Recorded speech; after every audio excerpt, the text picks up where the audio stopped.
بسم اللہ الرحمن الرحیم۔ اشاعت الاسلام کیرانہ چینل سے میں محمد ساجد خان کیرانوی۔ السلام علیکم۔ جمعیت علماء ہند کی مجلس عاملہ کا اجلاس۔ ملک کے موجودہ حالات کے پیش نظر آج مرکزی دفتر جمعیت علماء ہند کے مفتی کفایت اللہ میٹنگ ہال میں جمعیت علماء ہند کی مجلس عاملہ کا ایک اہم اجلاس زیر صدارت حضرت مولانا سید ارشد مدنی صاحب منعقد ہوا۔ اجلاس مجلس عاملہ کی کارروائی کا آغاز ناظم عمومی حضرت مولانا عبدالعلیم فاروقی کی تلاوت کلام پاک سے ہوا۔ اجلاس میں بابری مسجد مقدمہ NRC کشمیر آسام شہریت معاملے سے متعلق پیش رفت کا جائزہ لیا گیا اور ملک کے موجودہ حالات اور قانون و انتظام کی بدتر صورتحال پر گہری تشویش کا اظہار کیا گیا۔ ساتھ ہی دوسرے اہم ملی سماجی اور عالم عرب کے ایشوز پر تفصیل سے غور و خوض ہوا۔ اس اہم اجلاس میں ممبران نے ملک کے موجودہ حالات پر کھل کر تبادلہ خیال کیا۔ اسی پس منظر میں مولانا مدنی نے کہا کہ ملک میں جس طرح کے حالات پیدا کر دیے گئے ہیں، اس میں کشمیر سے لے کر کنیا کماری تک لوگ خوف و ہراس اور مایوسی میں مبتلا ہو چکے ہیں۔ ایک طرف جہاں آئین و قانون کی بالادستی کو ختم کرنے کی سازش ہو رہی ہے، وہیں عدل و انصاف کی روشن روایت کو بھی ختم کر دینے کی خطرناک روش اختیار کی جا رہی ہے۔ انہوں نے کہا کہ ہندوستان صدیوں سے اپنی مذہبی غیر جانبداری اور رواداری کے لیے مشہور ہے۔ سیکولرازم اور رواداری نہ صرف ہندوستان کی شناخت ہے بلکہ یہی اس کے آئین کی روح بھی ہے۔ آج ملک میں اقلیتوں خاص طور سے مسلمانوں کو ان کی مذہبی شناخت کی بنیاد پر نشانہ بنایا جا رہا ہے، جس کی وجہ سے اب تک بہت سے لوگ اپنی زندگی سے ہاتھ دھو بیٹھے ہیں۔ انہوں نے انتباہ دیا کہ اگر آئین اور قانون کی بالادستی قائم نہیں رہی تو یہ ملک کے لیے انتہائی نقصان دہ ہوگا۔ مولانا مدنی نے کہا کہ جمعیت علماء ہند اپنے قیام سے آج تک ملک میں اتحاد و یکجہتی، امن و آشتی اور بھائی چارے کے فروغ کے لیے سرگرم رہی ہے۔ جمعیت علماء ہند کا یہ مشن آج اور بھی ضروری ہو گیا ہے کیونکہ ایک خاص سوچ اور نظریے کی متحمل سیاسی قوتیں ملک کو سیکولرزم اور مذہبی غیر جانبداری کی راہ سے ہٹا کر پورے ملک میں نفرت اور فرقہ پرستی کا ماحول پیدا کرنے کے در پہ ہیں۔ انہوں نے کہا کہ یہاں کے لوگ صدیوں سے مل جل کر ساتھ رہتے آئے ہیں۔ اس ملک کی مٹی میں ہمارے بزرگوں کا لہو شامل ہے، ان کی قربانیاں ہمارے لیے مشعل راہ ہیں۔ ملک کی اقلیتوں کو مطمئن کرنا وزیر اعظم کی ذمہ داری ہے کیونکہ وزیر اعظم پورے ملک کا ہوتا ہے، نہ کہ کسی پارٹی کا۔ آج ہمارے سامنے سب سے بڑا سوال یہ ہے کہ ملک کسی خاص مذہب کے نظریے کی بنیاد پر چلے گا یا آئین اور سیکولرزم کے اصولوں پر۔ مولانا مدنی نے انتباہ دیا کہ ہندوستان میں کسی ایک نظریے اور مذہب کی بالادستی چلنے والی نہیں ہے، یہ ملک سب کا ہے۔ یہ ہمیشہ سے گنگا جمنی تہذیب کا علمبردار رہا ہے اور اسی راہ پر چل کر ہی ملک کی ترقی ممکن ہے۔ ماب لنچنگ کے واقعات سپریم کورٹ کی سخت ہدایت کے بعد بھی رکنے کا نام نہیں لے رہے ہیں۔ اس کا صاف مطلب یہ بھی ہو سکتا ہے کہ جو لوگ ایسا کر رہے ہیں انہیں سیاسی تحفظ اور پشت پناہی حاصل ہے۔ صرف اتنا ہی نہیں بلکہ ضمانت ملنے پر ان ملزمین کا سیاسی لوگ استقبال کرتے ہیں۔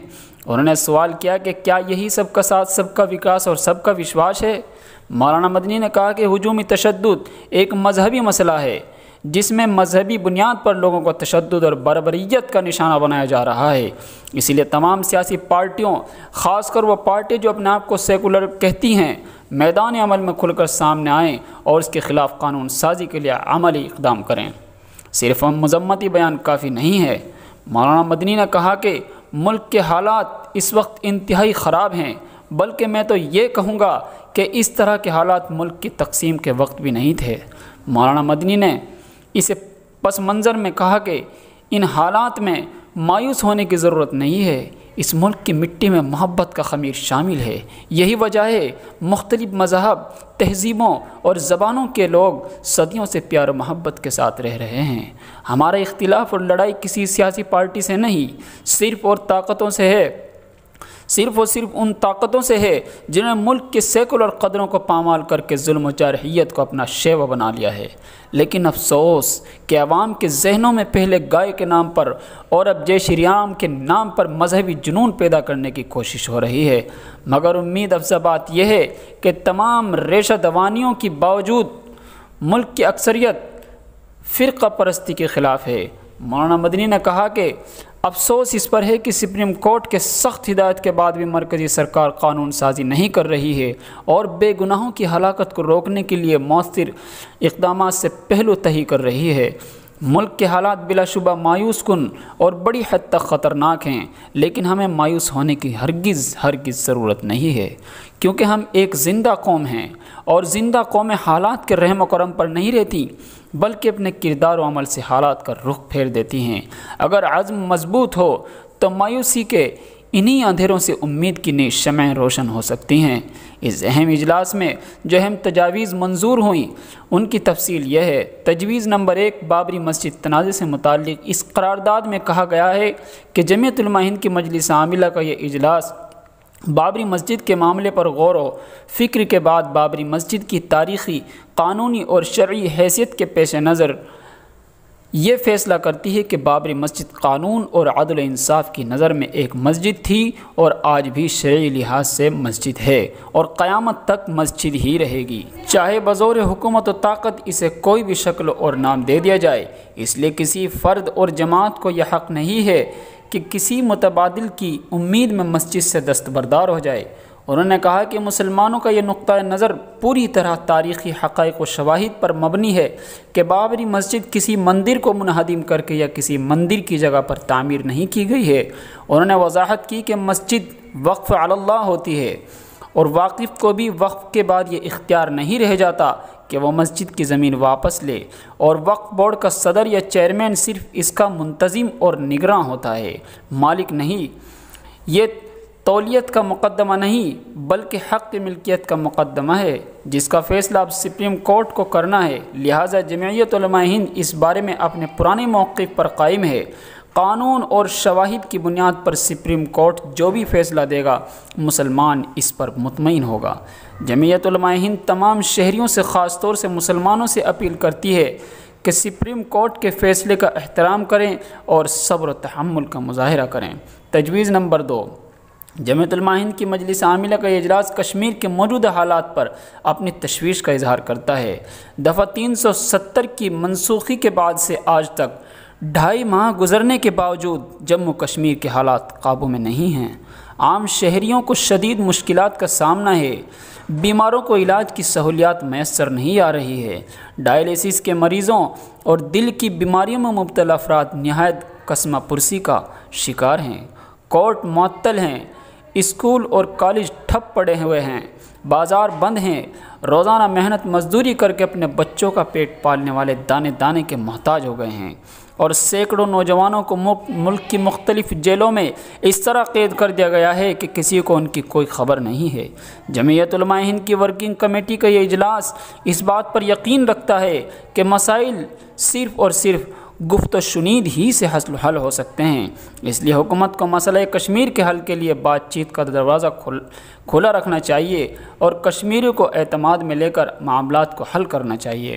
طاقت کے بل پر عوامی تحریکوں کا مقابلہ نہیں کیا جا سکتا، بلکہ ہمیں کشمیریوں کے دل جیتنے کی اشد ضرورت ہے، اس لیے کہ صرف کشمیری ہی نہیں بلکہ کشمیری بھی ہمارے ہیں۔ دفعہ 370 کے حوالے سے جمعیت علماء ہند کی مجلس عاملہ کا اجلاس یہ محسوس کرتا ہے کہ یہ معاملہ کورٹ میں ہے۔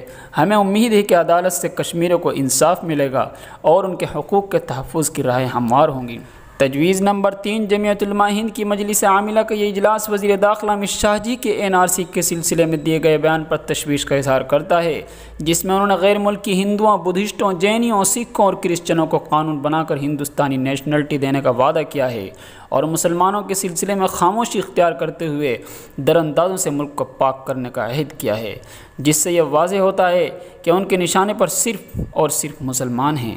جمعیت علماء ہند کی مجلس عاملہ وزیر داخلہ حکومت ہند کے اس بیان کو آئین ہند کی دفعہ 14 اور 15 کے منافی سمجھتی ہے، جس کی رو سے کسی کو مذہبی، لسانی اور علاقائی بنیادوں پر تعصب کا نشانہ نہیں بنایا جا سکتا ہے۔